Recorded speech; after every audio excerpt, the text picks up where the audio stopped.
Hey, everybody, this is Desi Arnaz, professional investor, and I want to welcome you guys to our show today. This is the Note Investing for Newbies show, the place where, as a brand new note investor, you can learn about this awesome investment space. And so I keep it really simple and basic here. We do have some advanced training that's available for you in other venues, but in this venue, this is about you guys that don't really know about notes, don't really understand it. And so that's what this is all about. And I have a very special guest with me today. I'm just going to pop her up on the screen right now just so that she can say hello. My guest today is going to be Bethany Humphrey. She's a due diligence diva. And she's going to be talking to you guys today about due diligence once I get her introduced. Hey, Bethany. Hey there. Thank you for having me on. Yeah, it's going to be fun. Yeah, we move quickly. It's a 30-minute show, so I'm going to be doing a little bit of introduction of another topic and explaining what note investing is, and then I'll bring you back up, okay? Okay, sounds good. Very, very good. I'll put you back into the waiting room. All right. So Bethany's back in the waiting room there, and guys, here's what we're going to be doing first. The first thing that I'd like to do is to just make sure that you guys are all aware of how what note investing is and how it works, because I know that this is the Note Investing for Newbies show, and that being the case, then what I want to do is I want to make sure that we're all on the same page. And so I'm going to take a few minutes and just explain what note investing is for those of you that are brand new to the note space. Now, what I'm talking about here is an investment that involves real estate, but not real estate ownership, but in fact, it uses real estate as collateral. Now, what is that? Collateral is something that you can take if someone doesn't pay you back. So let me just tell you what a note is. A note is an IOU. Really that simple. So if someone signs a piece of paper and says, I owe you some money and I agree to pay you back, that is a note. Now, in real estate, when you buy a piece of real estate and you don't have the money to pay cash, you might go to a bank or a mortgage lender and you borrow that money. They're going to have you sign something called a note, a promissory note. And they're going to have you sign another document called a mortgage.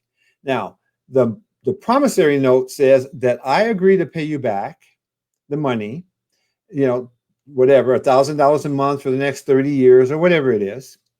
And the mortgage basically says, if I fail to pay you back, you can take my house.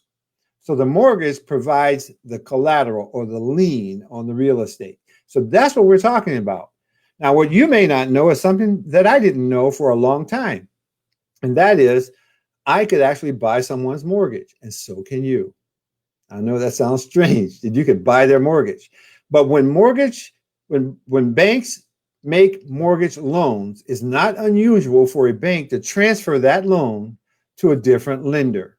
If you've ever had a mortgage, I can just almost guarantee you've experienced that at least once, where you get a letter from your bank, your mortgage company, saying, hey, your loan has been transferred from our firm to this other firm, and moving forward, please make your payments to this other firm. And that is exactly what we're talking about here. In the case that I'm talking about for mortgage investing, you or I could be that other firm. Isn't that cool? That's cool stuff. Hey, guys, I want to invite you. Thank you guys again for showing up here to the Note Investors for Newbies show. I want to ask you to please do me a favor. Share this with your friends on Facebook. Like it, okay? Like and share, please. Hit me up with some Facebook love so that I can find more people to share this exciting news with. Now, I know that some of you guys are relatively new to this space. Thank you very much, Patrick, for sharing this. I do appreciate it. Very good. I know that some of you guys are relatively new to this space, and maybe you have not been here before or seen our show before. And Chris, I'll see if I can answer your question in just a minute. But here's what I want you to know. Note investing is life-changing. It gives people a chance to get cash flow from mortgage notes without the headaches of being a landlord. And that's what makes it so powerful. For more than 30 years, I was a landlord. And the reason that I was a landlord is because I liked collecting cash flow. I didn't like being a landlord. I never woke up and said, woohoo, it's so great to be a landlord. That was never my feeling. Okay. But I did it because I had tried putting money into bonds. I tried putting money into the stock market. I had tried other types of investments and I had lost money. And I thought, you know what, at least with real estate as a landlord, I don't lose money. You know, I might not like it, but at least I make money. And so that's why I invested in real estate for 3 decades. And then I found out about mortgage notes. And once I did, and I really understood them, I realized that instead of being the landlord, I could be the bank. And you know, one thing that I can tell you about the banks is they are masters of money. They know how money works, and they own that space. And so, as a lender, I get to play in that space, and I get to participate just like they do under the same rules that they have. In other words, if you don't pay me back, I can take your house, just like a banker can. And then once I take the house, I can sell it, and all the equity that's in it is mine. So there you go. That's why I like this space. Now, if you've never done this, you may not know that you can be trained in this space. There are people out there that will teach this to you. I even have a training program that I'd like to just tell you about briefly. And then I would like to invite you to go to my training program and see what you think. If you go to my website is investbrilliantly.com. Just go to investbrilliantly.com. And when you get there, this will be the homepage that you'll see. And you can click right here on this button that says, tell me about the coaching program. And when you click on that button, and I tell you about the coaching program, you'll get a chance to see a video that explains it all. And then if you're interested in joining us, feel free to join us by clicking on the button. It's only $97 a month. And after you have bought your first notes, you don't even have to pay that, but it includes coaching and hand-holding and teaching and instruction. It includes a lot of stuff, including an online course with I think like 50 videos in it that teach you about note investing, something like that. Anyway, guys, go there, check that out, and then don't forget, as I said, to like and share my program. This is Note Investing for Newbies. So I'm going to bring Bethany back up here, and Chris was asking how he can connect to our broadcast. I'm assuming that because I see your message here, Chris, I'm assuming that you're in. So hopefully, because otherwise, all I can tell you is to go to facebook.com, meet Desi Arnaz, and right there you can certainly join right there and see it all. Okay. Facebook.com, meet Desi Arnaz. Look at that. I'm getting some love from Nicholas. He says, best coaching out there. Thank you, Nicholas. I do appreciate that. I like to believe that I'm providing the best coaching out there at the best price too. I mean, you know, just think about that. But my mission is not the same as some of these other coaches. My mission is not to become a millionaire through this. My mission is to help people stop being broke, to help people stop struggling, and to show people that there is a better way. And that's what my personal mission is. And so I just have a different motivation. Okay. All right. So here's my due diligence diva, as I like to call her. This is Bethany Humphrey. She's also my daughter. Beautiful, isn't she? Yeah, Well, she's also my daughter. She came to me a few years back and said she wanted to learn about note investing. And I kind of stepped out of semi-retirement in order to start teaching her this space. Initially, I wasn't too sure how she was going to take to it because, you know, how kids are, right? And I know she's not a kid, but, you know, you buy your kid a puppy because they're going to take care of it, and then they get the puppy and they don't take care of it, right? So sometimes when you have kids that want to do stuff and they find out there's actually work involved, they don't get so excited about it anymore. But that was just the opposite for her. She got even more excited the more she looked at it. And so I decided, why not set up a company? And so I helped her to establish a company, and I'm really proud of what she's got accomplished. She does a fantastic job in due diligence and has a team of ladies that help her through that process. And anyway, Bethany, I want to welcome you here. Thank you. And thank you for being my guest on my show today. And I hope you will spread some wonderful information for our listeners today. I hope so too. All right. So Bethany, let me just start by asking you to give a little bit of your background and, kind of what it is that you do at a high level. Okay. Well, yeah, so like you mentioned, I mean, I've been in the note space now for it's going on 3 years where I've been exclusively doing this. And then, as you know, when I first started, I was primarily doing due diligence on your specific stuff.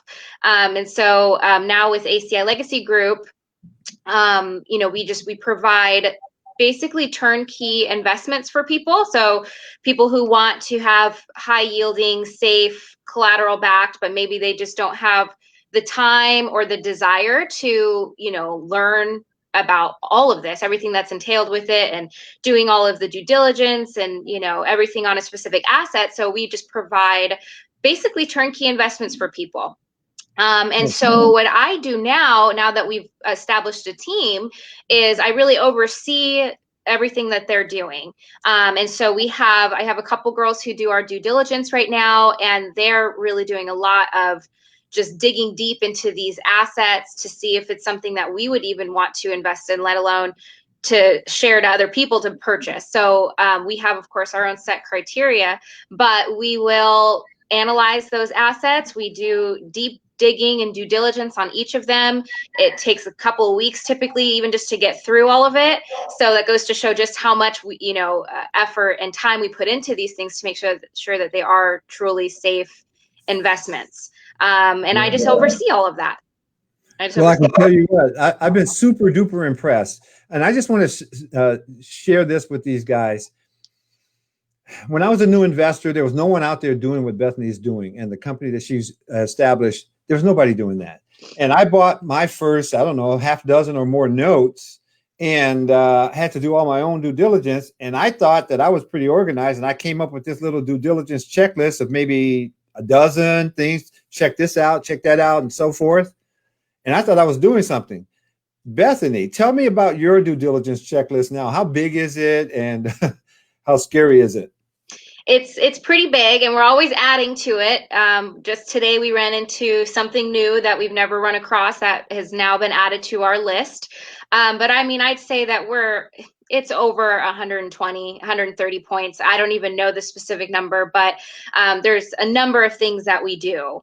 And it's very detailed. I do think that a lot of people try to simplify this business too much when it really is simple. It is a simple business, but there's a lot of small things that if you overlook it, it could be devastating. And so I've just come to see over the last couple of years of just gaining experience, just how important due diligence really is. That when I talk to people and they want to consider note investing, I say you either need to do this for 3 years like I did and make a lot of errors, or just trust in someone like ACI Legacy Group, who we've been through it. We have our 120, 130 point checklist. This is what we do. We're professionals in this. So someone who's maybe a doctor or a teacher or a lawyer or a network marketer, they have their professions and their areas of expertise. So, let the professionals and what we do with ACI Legacy Group do what we do. Yeah. Yeah, I Because it's fully very agree. extensive. Yeah, I fully agree. I was so silly and so arrogant when I did my first trade. I even did my own title work and wound up losing some money on the deal as a result of doing that. So I learned a lesson there. Let the pros do what they do. And you guys do a fantastic job. I know you have a really good underwriter too, not just due diligence team. So it's, like you said, it's a simple business, but it has a lot of moving parts. Mm-hmm. And that's the part that I find interesting. What kind of horror stories can you share? I know people love to hear horror stories, right? Well, how about some bullets that maybe you dodged or something like that because you found something that maybe someone else might have missed? Anything like that you can think of off the top of your head? Okay, well, right off the top of my head, well, let me think. I know that we had one case where we found out there was a fire in the property. That just kind of goes to show how in depth my underwriter goes. She was able to find a fire that happened 3 or 4 years ago, which it wasn't an issue for us, so there was no horror stories, but those are the types of things that we find out. It's like, how do you even find that out? I have to ask my underwriter how she came across that. But That's one thing that we found out. There was a fire in the collateral of an asset that we were looking at buying. Wow. Yeah, and then I've gotten into transactions. We never closed on them, but we think that the property is occupied and paying, and we get a BPO that comes back and it's obviously vacant, missing a front door. I've run into that. So that's a bullet that we dodged. I'd have to think about it. We go through so many of these assets, and for the most part, like when we catch something like that, I mean, we just move through it quickly. We just say, okay, nope, next, put it to the side. So honestly, I don't even really think about it because we cycle through so How many many. assets do you guys look at, you think, in a typical month? Well, in a typical month, I mean, it's hit and miss. There's some months that we have a significantly like larger amount, but on average, I'd say that because I said it kind of goes through phases. So when I first get the assets that are available, I mean, I take that asset list of maybe 2,000 assets all the way down to maybe 500. And then it goes from Oh, 500 wow. down to, maybe 100, just because of the specifics of our criteria, because we are looking for the safest investments, because not every investment is going to be for us. And there's some people that will invest in states and cities and with property values at certain points where we won't. So I can take a large list and really condense it down to very specific. So I mean, I'd say we probably look at close to 1,000 a month, I would say, like that actually go through, but I get a lot more than that. Wow. Within a 30-day I didn't even period. know that myself. Now, I know that you sent me over some information before the show, and it shows here something called pre-search. Can you kind of explain the big picture of how you structure your due diligence, and then maybe drill down a little bit and just the kind of things that you guys look at? Okay. So the top level, before I even send it to my girls, I will do what we call pre-search, where I will first look at, what states do we want to look at even. So I will narrow it down by states. I'll look at, what's for the collateral itself or the property, what kind of property value would we want to see? What's the minimum? What's the maximum? When it comes to the balance that's owed on the mortgage, what would we want to see? So those are a couple things that I look at just to first narrow that list down. Then once I'm there, then from there, I will send it to my team and they'll look at crime, they'll look at values just to double check kind of to see if it's, which ones do we still want to look at? Because there's also been cases that we think the value is one number, and when we look it up online, it's like, no, there's no way. And so typically I'll push those to the side. And then crime, like I said, we'll look at crime, just kind of get an idea to see if are we okay with an area that's, in the heart of Detroit, Michigan. You have to look at those things. And so it goes through that second phase. Once we've really condensed it down from there, we've eliminated, different assets based on crime, then typically that's when I will go ahead and pursue and make offers and start the negotiating from there. I don't know what happened. I can't hear you.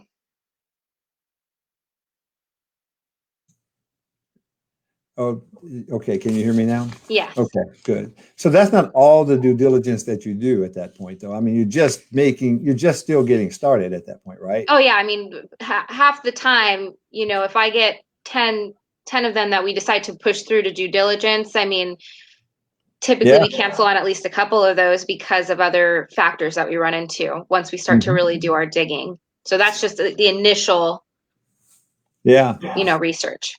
Well, I like to tell the story of one that we were doing due diligence on, and it was a house that was about to slide down a hill, and I didn't even know it. But one of the steps in your due diligence is that I will always, or one of us will always, call the real estate agent that did the broker price opinion. That's also known as a BPO, right? A broker price opinion is a local real estate agent giving us their opinion. And I called this real estate agent and I said, "Are you familiar with this property?" And he said, "Actually, it's just down the street from my office." Literally. And he said, "Why don't I just walk down there?" He says, "I think I know which house it is, but why don't I walk down there?" So he kept me on the cell phone while he walked down the street to that house. And when he got down there, he said, yeah, I thought this was the one. And I said, what's that? And he said, well, that house, while it really looks pretty from the front, and on Zillow, by the way, it looked beautiful. I was like, oh my gosh, such a deal. He said, it's built on a canyon, and in the back, it's on stilts, and the canyon is eroding. Mm-hmm. And if I would have purchased that note, the people had already moved out of the house. If I would have purchased that note, I would have had to shore up that thing immediately. Otherwise, it could go sliding down the canyon. You know what I mean? Yeah. And so I was able to avoid that. And I've got 3 or 4 other stories that just come to the top of my head. I had a cop once tell me, don't buy over there because the neighborhood's got a lot of killing. It was in Memphis, Tennessee. I said, it's got a lot of killing? She said, yes, it's got a lot of killing over there. I said, okay, I won't buy over there then. Thank you very much. That's funny. Yeah. That's the kind of stuff that we run into. Yeah, all the time, right? Yeah. That's what it's about. Someone was asking on here, what kind of due diligence, or what are you looking for? So in general, at a high level, what are you looking for? So high level, we look at the property itself. So, title report. What do you want to see with the property itself? Well, primarily we want to see, we want to get an idea for value. That's really, really important. So, of course, talking to a local realtor, getting a BPO, getting eyes on the property, because that could tell you a lot. So that's the number one thing I look at there. And then we look at the paper itself. So the mortgage, the note, what it is that you're actually purchasing. Again, I mean, there's so much that's like in depth. So just high level, these are the different categories. So it's the property, it's the paper that you're purchasing, your borrower, the person who lives in the property. And then we also, obviously, we look at sellers that we're working with. And someone asked me a couple of weeks ago, what do you mean by looking at the seller that you're working with, the people that are selling you the note? What are you looking for with them? Well, we always like to make sure that we want to make sure that they really own the note. So you could see that, by getting a title report. But we want to make sure that they have the right to sell it and that they are the owners, in fact. But also we just want to kind of get an idea for their character as well. So a lot of the time we'll look them up and we'll look online to see what we could find out about them. I mean, there was one seller we were working with that when we Googled them, they were in so many lawsuits, and I didn't have that level of comfortability of working with them just because of the reasons for their lawsuits and the reasons why they were in trouble. So we do stuff like that. We like to see who we're dealing with. Also just verifying that whoever the signer is, who's going to be signing all the transfer documents once we close, make sure that they really are the authorized signer. So we want to make sure that that's in order and that not some random person signing on behalf of a company. We like to make sure that their company's in good standing, if they are like a corporation.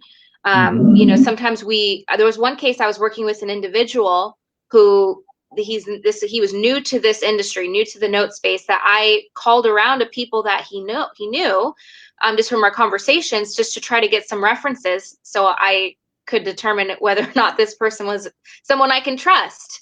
So, sure. We just kind of do that just to make sure, there's not like a whole lot that we do with that. And especially a lot of the sellers we work with are repeat sellers, but especially when we get new people, we like to really make sure that they're, they're serious people. I want to point out too that it's important that you know who you're buying from, Bethany, because in this business, unlike when you buy a house, when you buy a piece of real estate, you send your money to an attorney or to a closing escrow company. They hold your money until all the paperwork arrives from the other side, and then they switch, right? They say, okay, you get the money now and you get the paperwork now. In this business, you send your money off and then you wait. Right. Okay. Right. I remember my first deal, I sent off $93,000, and it was about 3 weeks later before I got the paperwork. And literally I was starting to really sweat it, thinking, holy smokes, who did I send my money to? Yeah. Am I ever going to see this? I was worried, but it worked out because I was dealing with a reputable company that had been referred to me by my mentor. So he just kept saying, don't worry, they're good guys, but it's unnerving. Unregulated, because unlike when you're doing a traditional real estate deal, you're dealing with an escrow company and a title company. They're highly regulated because you're dealing with individuals' homes, and the government protects them. However, these transactions are one bank to another in most cases. And the government feels like we don't need to be involved in that. You know, Bank of America is selling a mortgage to Wells Fargo. Who cares? Yeah. If Bank of America screws Wells Fargo, who cares? And so now it's going to be Bank of America selling a mortgage to the Bank of Desi. Who cares? You know, so we've got to take those extra steps to protect ourselves, and we do. And you Right. guys do a great job of that. Thank you. Yeah. Yep. Let me see. It looks like I have a couple of questions here. Here's a question here from Robert says, do you avoid trust? And if not, do you avoid specific gifts as they require all beneficiaries to agree rather than the executor of the trust? I'll answer that one. Okay. Okay. Yeah, Robert, I don't necessarily avoid trust, but I'm very familiar with how trusts work. And if I'm not feeling comfortable with the trust and the trust documentation and the parties involved in the trust, then I will pull out of that transaction for that reason, just because I can't get a level of comfort. I'm a big believer that if you're going to lose sleep over your investment, you should not be doing it. Okay. And so if I'm getting weird feelings in my stomach, I mean, Bethany just said she looks at between 1,000 and 2,000 new notes every single month that we could buy. Literally, that we could buy. Why would I obsess over this one? You know, so if it's not feeling right, I don't pull the trigger, we move on. Okay. Yep. Right. Yep. You're right, Darnell. Darnell says teamwork makes the dream work. Mm-hmm. That's my nephew there. I'm really proud of him. Thank you, Darnell, for popping that in there, because you're absolutely right. Now, let's see, Bethany. There's a lot of people who don't know much about your business. And honestly, you've taken the due diligence to a level that I'd never even realized existed. But so I may not even know all the right questions to ask you. Is there something that you might want to just say to people about due diligence that maybe I didn't ask? I guess kind of like I mentioned earlier, just really understand how important due diligence is. It's not something that you want to just push to the side. And I've talked to people who they've purchased assets and all they did was get a Zillow estimate. They never even got eyes on the property. They never looked at the paperwork. They get it and now they're like, I don't know what I'm looking at. Like, this is just a mess. Did I get a good investment? And it's like, that's just not that's a good way to lose money. That's a good way to get burnt out on this really quick and just say this is not a good investment, because people, I feel, try to bypass, because it does require, like, you might have to make some phone calls if you don't have the answer to something. If you don't understand something, you're probably gonna have to make some phone calls, call attorneys or other coaches in this industry like yourself, people who can help guide you to understand this stuff. Because if you don't and you get yourself into trouble, I mean, it's yours now, and you can lose money just because you're being negligent. So Or cheap, yeah, or or cheap. cheap. Yeah. So I just say, it's don't underestimate due diligence. It truly is life-saving. And if you do your due diligence right, you can get yourself some really great deals. You can get Yeah. yourself into a really good investment if you know what you're looking at. So I just would say, just make sure that you take the time to either do your own due diligence or buy from ACI Legacy Group, because that's what we do. And That's so we right. sell them fully vetted and they get that stamp of approval, and that they're good, safe investments. Yeah, that's exactly right. Kind of like buying a certified used car, right? It's like, okay, the dealer's going through that thing like with a fine-tooth comb. You don't have to sweat it so much. Yeah. I'm going to just also do this. I'm going to say that, when I started looking at investing in notes, there were some coaches around, and those coaches are still around. At the time that I started looking at notes, I knew I needed to have a coach, and the coach that I looked at was charging $12,500 to coach you into this space, and it was worth every penny. Today, I understand he charges about double that, and I've heard of coaching costing as much as $50,000, and that just rules a lot of people out, right? And so that's why I'm really happy to say that we have a nice program. I'm going to just share my screen here again, and just let people know that they can go to my website, which is investbrilliantly.com. We have a coaching program that we offer there. It's $97 a month, and there's no contract. You can quit anytime, and you're going to get all the training, all the coaching that you need, all the support that you need, so that you can learn this business first. And I'm not even going to encourage you to buy a note. Just about a week ago, there was one of my students has a couple $100,000 to buy notes. He wanted to pull the trigger. I literally said, dude, you just don't seem to know enough. And I could tell that by his questions. And I said, what's going to happen is you're going to find a note that you like on our, in our note vault or something. And then you're going to want to buy it and you're going to lose sleep. Just put your money away, get back into the course, get back into the coaching. Let me help you to understand what you're investing in. And then when it's time to pull the trigger, you will know it. Right now, it's just not the right time. And he thanked me for this, for sharing that with him. I'm a big believer in that. You don't want to just go off half-cocked, okay? So get over to investbrilliantly.com. Click on the button right here that says, tell me about your coaching program. It's $97 a month. If you're not willing to spend $100 a month on yourself, then don't bother. I don't even know why you're on here, honestly. This business can make you wealthy, and it will make you wealthy as a note investor. I've run into so many self-made millionaires in this space, far more than I ever ran into in the real estate space. So it's a great place to be. It's not about how much money you have. It's about how much knowledge you have.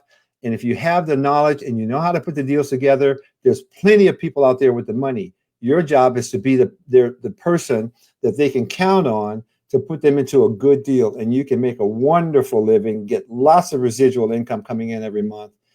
But you got to learn first. So get over to investbrilliantly.com. Let me get back with Bethany here. All right. That was my commercial, Beth. All right. I like it. Yeah, that's my commercial. Well, I was trying to teach people this stuff about a little over a year and a half ago, and I wasn't charging anybody anything. And for about 6 months, I had, I think at that time, 24 students, and I was teaching them the stuff, and they weren't doing anything. Every week we would have our coaching sessions and we would have our meetings, and I'd give them all this time and materials, and they just didn't do a darn thing. So I stopped coaching anybody at all.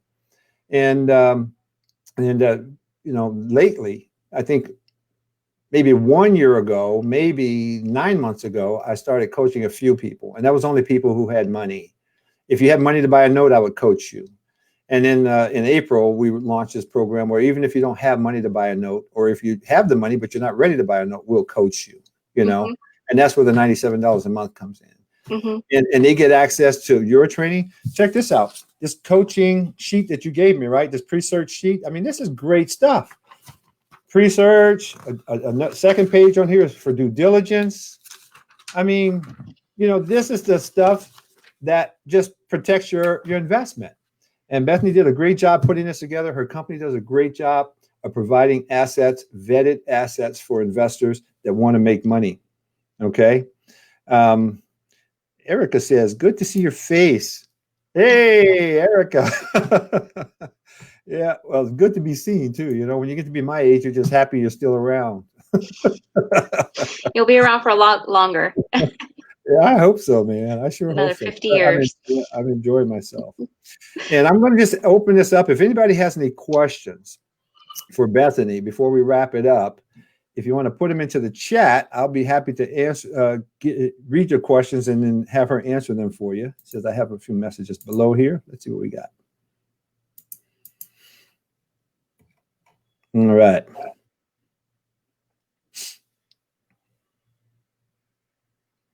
We give them a few minutes here, Beth. Okay. I know that the other day you found, or your underwriter or somebody found something in some paperwork on a note that we were going to buy, and we went back to the seller of the note and said, no, this paperwork, some of the language, I believe it was in the mortgage or in the promissory note, was just kind of funky. Right? Yes. Yeah. And not that it was bad, it was just a little off. Yeah. And my concern with it was that it could be interpreted, when you have something that could be interpreted one of two different ways, That's okay. But if you're standing in front of a judge, what if the judge interprets it in their favor instead of in your favor? When it Right. really should have been in your favor. So, being able to understand the paperwork, we were able to identify that, go back to the note seller and say, we don't want to buy this thing because Right. of this iffiness, right? That kind of stuff makes a difference. Let's see if I got any questions in here.